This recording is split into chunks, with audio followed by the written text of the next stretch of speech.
तो भाई लोगों, welcome back my first blog. जैसे कि आप लोग देख रहे हो कि आज बारिश पड़ रही है, मौसम कैसा हो रहा है।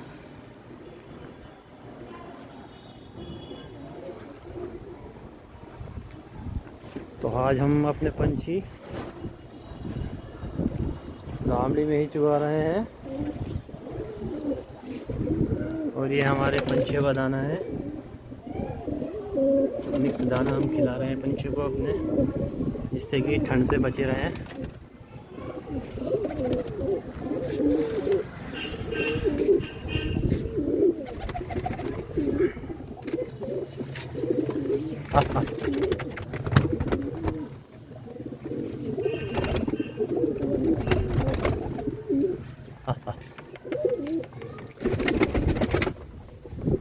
बारिश की वजह से आज धामड़ी में ही कबूतर चुगाने पड़ रहे हैं।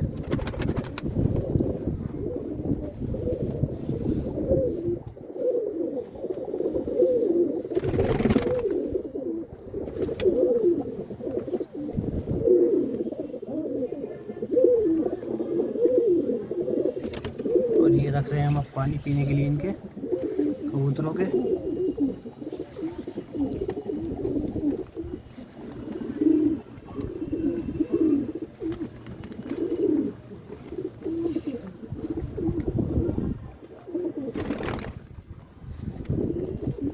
तो दोस्तों, जिनके पास कबूतरों की धामड़ी बनी हुई है वो अपनी धामड़ी में चुगाएं कबूतर, क्योंकि हवा भी बहुत तेज चल रही है।